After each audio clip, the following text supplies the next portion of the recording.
Well, welcome back, everybody. Thanks for tuning in. I know it's been a little bit. I've been a little lazy and busy with other stuff, so I haven't been out here much. So I haven't gotten you as a video in a little bit. As you can see, we are working on the Scout, which I think I finally figured out a name for it. Would be Rust-Mare, because it's a nightmare with rust. But anyway, neither here nor there.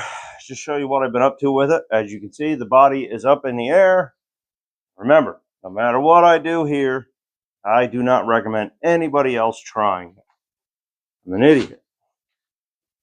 But anyway, as you can see, it is jacked up in the air. I have a mess on the floor everywhere. And how we achieved this is by myself with a ladder, come along, ratchet straps just for extra safety. And in the front side here, if I can manage to finagle my way around,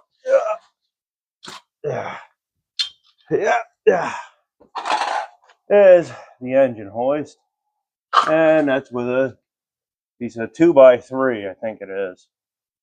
Stretch across from the inner fenders here, across, lift it up. And it's actually the same back here. See, 2x3. Don't worry about it. Not too worried about tweaking the body. As you can see, I got some work to do anyway to straighten it out. So a little bit, it flexed it, knocked it right back into place. Now, the reason I picked it up like this, and I'm limited for height-wise just because of the Volkswagen, that's why I kind of did it the way I did it. But anyway, this over here,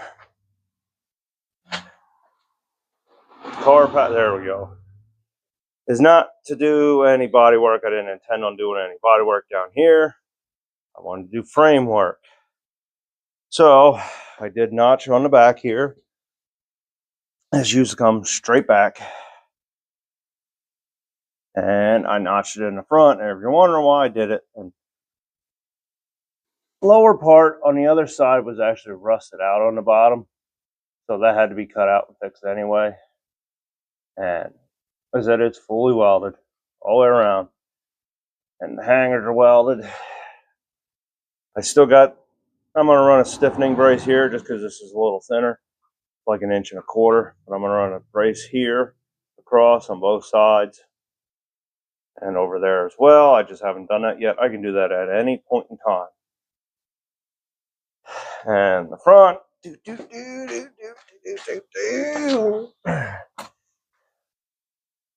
as you can see, we have not re-notched the frame again and lowered it down.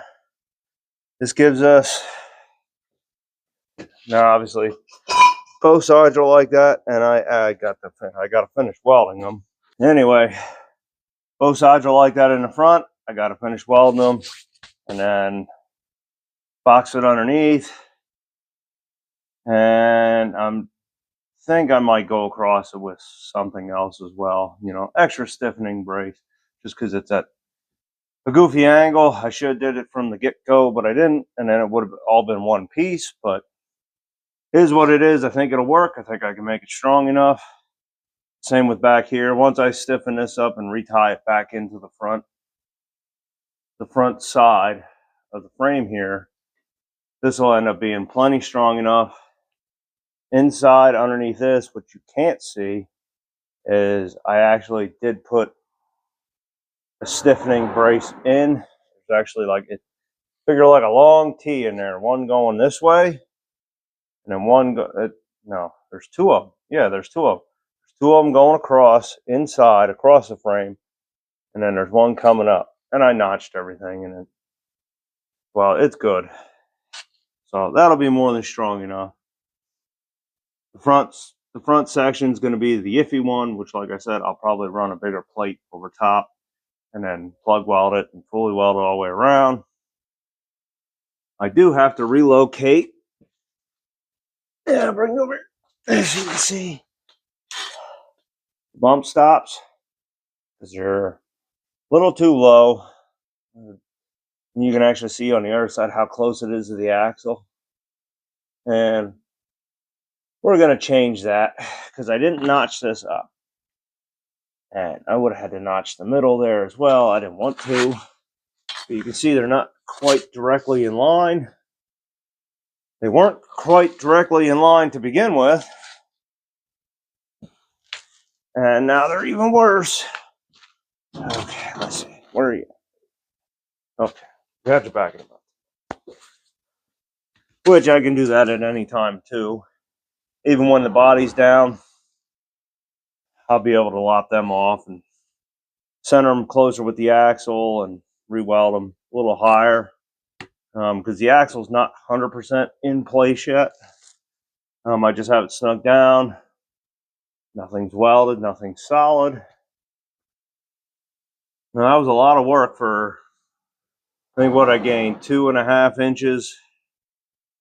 There's like 3 here, 2 there. So there's like 2.5 inches that I gained front and back. And because I want it lower. So that's where we sit right now. Like I said, it's a lot of work just to get 2.5 inches drop.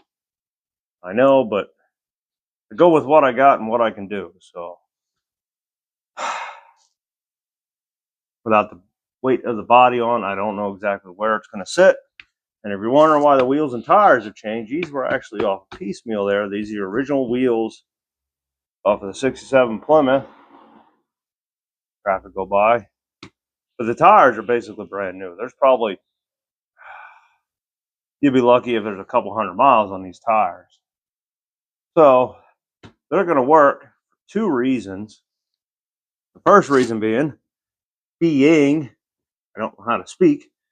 First reason being is, well, I have them and they're basically brand new and there's nothing wrong with them.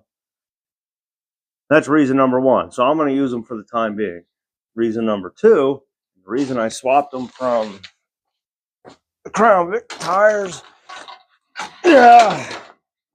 which are right here, is, I mean, these are 14s, these are 15s, but look at the height difference. Can you see that? That's a pretty big difference. Because these Crown Vic ones stand almost a little over 27 inches tall from the ground to the top of the tire. These, on the other hand, even though they're 14, excuse me, even though they're 14-inch rims, 14-inch tires, from the ground to the top of the tire is roughly 25 inches. And that's the other reason I did this, is because eventually I did get, I got these. I got a set of these. These are 15 by 10s. And I wanted them because I told you I want it low, wide, make it kind of look like a go-kart. But they fit, bolt pattern's fine. They stick out a little too wide, which is one thing. I can work around that, whatever. Problem is limited tire size. And the size I think I would have had to put on these is like a 2, I think it was a 295 60 15s, which is the shortest sidewall I could get that would fit this rim because it's a 10-inch rim, which makes it as tall as this tire. I don't want that. So I'm going to clean these up, paint them up, sell them, whatever. Get rid of these. I'll find me a pair of 16-inch rims, 16 or 17s or something like that. Like 8-inch wide with, I think it was, what I figured out, 245 or 255, 40, 15 or 16, something. I don't know. Either way, tire's going to end up this height, just wider. So that's why there's 2 reasons why this is sitting on. Number 1 is because this is how tall I want the tires. So when this thing's sitting down on the ground, when the body's back down and everything, this is my tire size, just not as wide. And number 2, so we can use these bad boys up.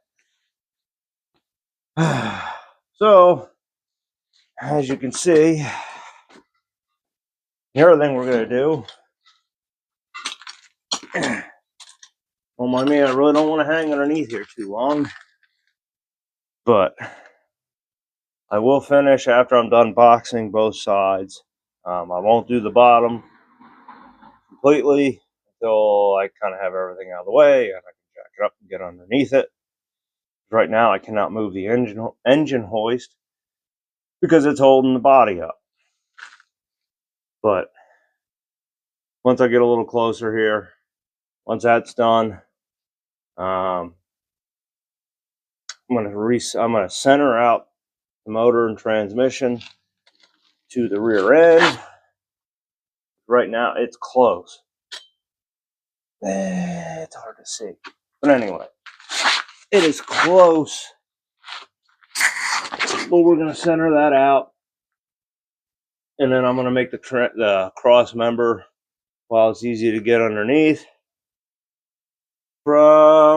It's sitting around here somewhere. It's on the other side over there. I think it's leaning up against the wall from the original cross member, or I'll just make a new one, but I think I can get away with using the original one. I might have to cut the tabs off, shimmy them back, re-weld them, and I don't know. I'll make it work. But I'm going to do that right away while the body's up. Once all that's done, I'll reset the body back down.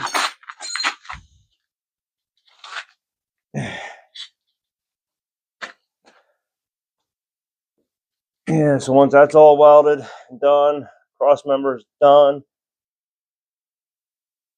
I will lower the body back down, which is going to be an adventure in itself. I said, ratchet strap on the side, and then the back here, it's just for extra safety, per se. That's not, it's holding some weight, but it's not what I use to pick it. So we'll lower it back down, hopefully without dropping it.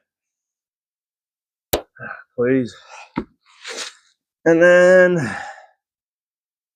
I think we're gonna have to do some notching on the floor, which there's not much left in the front there, so that sits down. And we'll start patching up the body. Yay! And match your body, get that motor going, do the wiring. Bunch to do. I'm gonna try to get it done by May.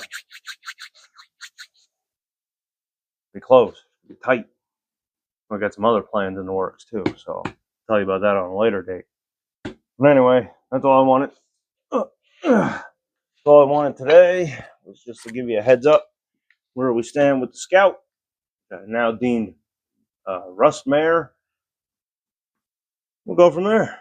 All right, thanks for watching. Catch you on the next one.